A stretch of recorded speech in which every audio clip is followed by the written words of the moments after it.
Good morning. It's Wednesday, February 25th. This is the Automotive State of the Union. I'm Paul J. Daly. Going to have a special guest host today, Steve Greenfield. Going to bring him in a minute.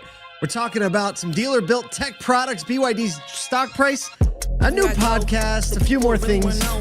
But I would be remiss if I didn't start the show by saying today is the premiere of episode 3 of the second season of The Truth About Car Dealers. It's the docu-series where Kyle and I travel around the country visiting dealer groups.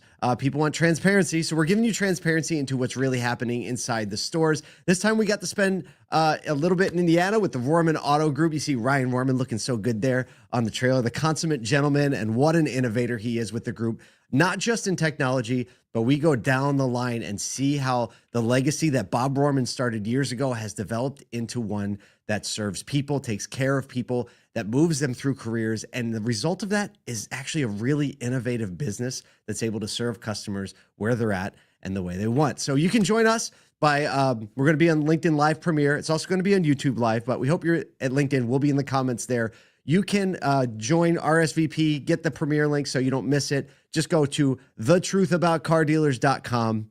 Thetruthaboutcardealers.com. There's a banner at the top. Click on that. Join us for the premiere. We love talking about customer experience, coffee bars, fast delivery, follow-up text with just the right emoji. But if your team is disengaged, customers definitely feel it. Retail auto loses nearly $20 billion, that's with a B, dollars a year to turnover. And the dealers winning long-term are investing in the employee experience first. ESIQ measures how your team actually feels and gives you actionable insight before problems become resignations. We've gotten them. 2 weeks notices, if we're lucky. It's dealership specific, it's clear, and it works. Check out how they can help you spot the warning signs at esiq.ai. That's esiq.ai. I love companies that help us make this industry one that people fight to join. One of those people is with us on the show today. Let's bring in the one and only Steve Greenfield. Steve, thank you so much for joining me today in co-host spot. It's great being here. Anytime Kyle decides to go off and take a vacation, I'm very happy to be your second. Yes, it's amazing. It's so exciting to I'm gonna mix up a little bit. Kyle can relax. You notice you got the helm, and here we go. Hey, I wanted to start by talking about. So you have an email you send out every week, the Automotive Ventures Intel Report. If you don't get it, you should get it. AutomotiveVentures.com. The lead story was one of your fund's companies was acquired. Always a moment to celebrate. So congratulations. Yeah. Thank you. And tell us a little bit about the company and why you invested in the first place and kind of what the outlook's looking like for them. Yeah, awesome. Well, the company's AlgoDriven out of our first fund. So just frame of reference, we're on our third fund. We've made 55 investments, and there you go. There's Glenn right there. So, this is one of the companies we invested as 24 companies in that very first fund. We're now 5 years in. So we expect that some of the companies will start, liquidating, selling now, finding buyers. And this was one of the first ones, the second company out of that fund that found a home. We're very happy.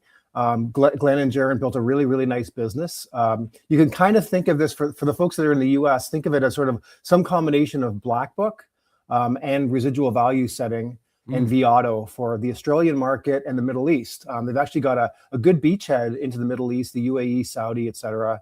But it was actually started by 2 Australians and has really good footprint with dealers down in Australia. So the acquirer is Emergence. Work really closely with those folks, and they're kind of building an international platform for automotive, which is very exciting. AlgoDriven will be a key piece of that, and we're really, really excited. The nice thing about this world, as you know, it's a small world. So with these entrepreneurs, you back them, they exit, and then inevitably at some point in the future they'll start another company. Without a doubt. And, so we want to stay close to them. We've seen this over and over, and it's really, really cool to see 2 relatively young people build out their dreams and then realize a great outcome. And then, just stay close with them. So it's great. We'll have a celebratory dinner here with them pretty soon. And it's great. But just the early innings for us in terms of exits out of that very first fund. Oh, that's exciting to see that full life cycle starting to hit. And they'll be back. We've seen this. The most recent example for me is Ryan Austin, formerly Goo, right? Yeah.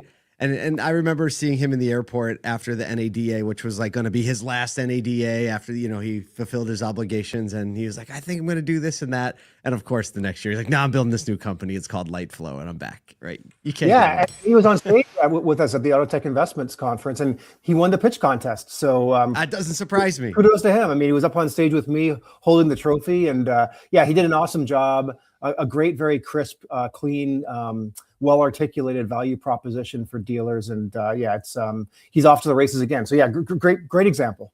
Yeah, it's always fun to watch you put so much heart and soul into not just the company, the tech, but really the entrepreneur.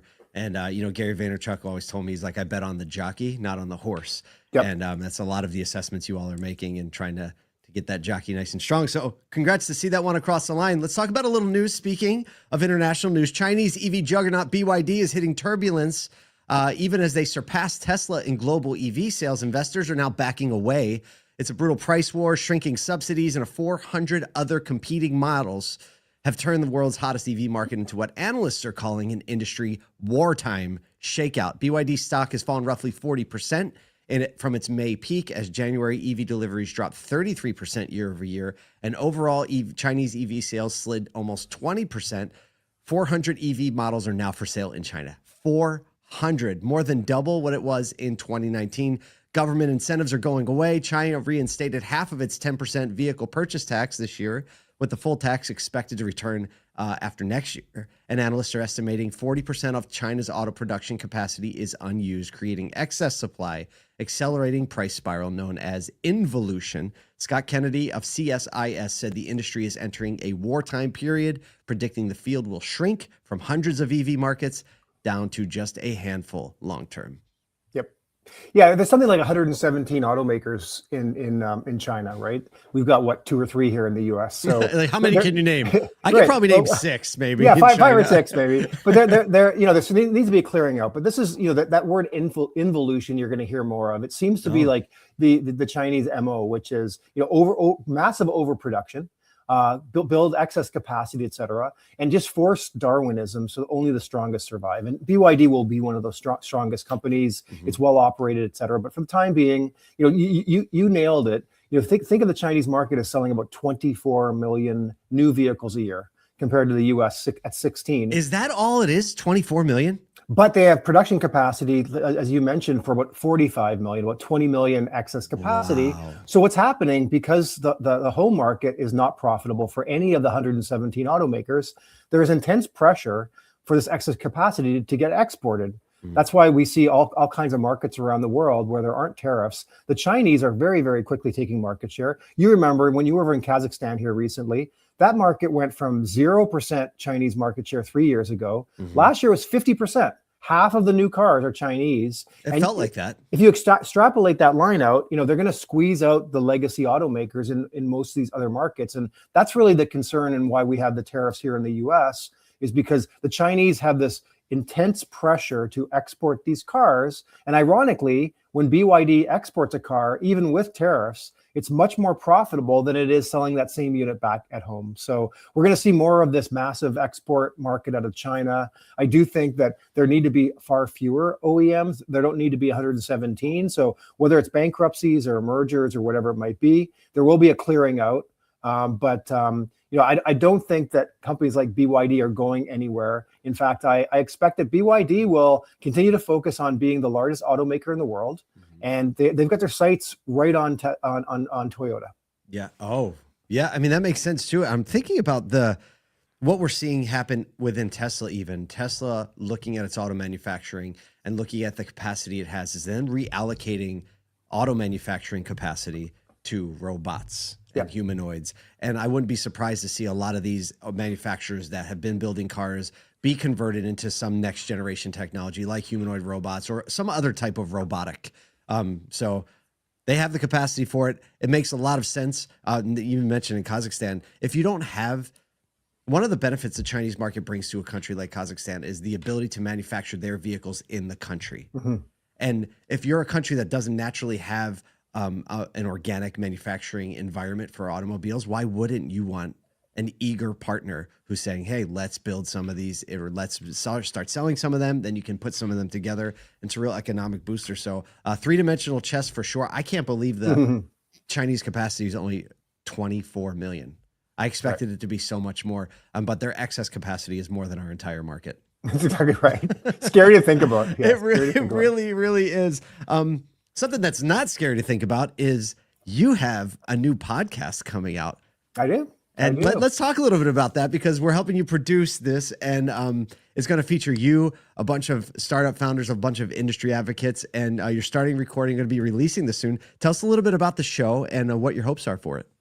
Yeah, first shout out to Nathan, who I know is behind the scenes right now. Without him, none of this would be happening. So that's right. The guy's a prince, and I really, really appreciate everything that he's doing. And he needs to just keep pressure on me to keep this thing moving forward. So everybody needs Nathan. Yeah.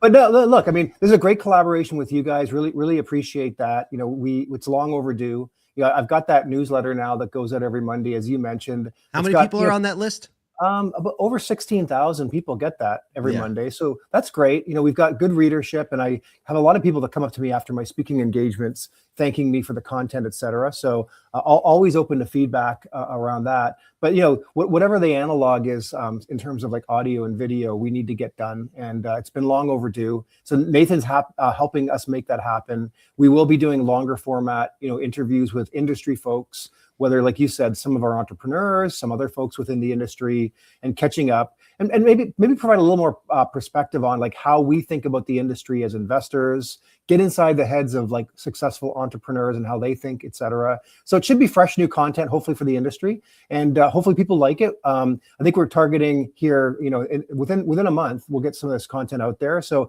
as you digest it, if you're out there, and you follow us anyway, then please let me know. Let me know what you think. And if you got suggestions for folks we should interview and topics we should cover, I'm all ears. Yes, I love that. Tell me this, you consume a lot of content, obviously, because you write and commentate on it. What are the things that you enjoy about a good podcast? Well, you know, just I guess to state the obvious, some unique insight that I didn't have before. I like being, well, also when I'm up on stage, I mean, I want audience members to come away with something new in their brain that challenges them. And like I tell people, I want something to stick in your brain that's going to wake you up at 3 a.m. that you obsess over. And if I haven't done that, then I haven't really done my job as a speaker. And I think the podcasts are the same thing, right? I'm not looking to be in an echo chamber and simply hear confirming information to what I already believe. I want someone who's got an edge, who's going to bring new information, who is going to like have an aha moment that I'm going to obsess over afterwards. I think challenge something that you're thinking. Yeah, exactly right. So I think we'll be trying to do the same thing, bringing information that maybe you haven't heard before, or a perspective that might be new to you, to just change your way of thinking. And even if you disagree with it, I think that's okay. That can just make your resolutions that much stronger. But that'll be the goal anyway. And that's what I really appreciate with a podcast. It really stretches your thinking. You know, spent a lot of time speaking and doing a lot of podcasts, and I used to have these big aspirations for what I wanted to communicate in a keynote, or what and really after thousands of episodes recorded, I've got down to, if people can just remember one thing, literally one thing. And I think that perspective that you have is it. Like, what can I seed into your brain that you think about later? Because that's where value is.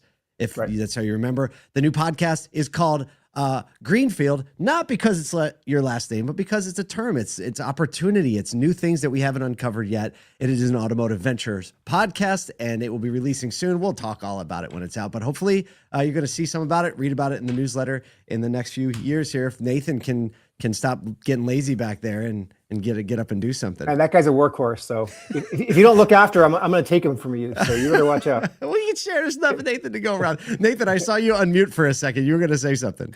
Well, I was just going to say, hopefully it's not a few years. Hopefully it's a few weeks. What did I say, years? You said years, yeah. See, that's exactly right. That's why Nathan needs to be here. All right, I think we've done enough damage for today. Thank you so much for joining us on the show. We have people like Steve out there making this an industry people fight to join. We're going to learn something together. Maybe Steve will plant something in your brain that wakes you up at 3 a.m. I don't know, but we'll see you here tomorrow morning.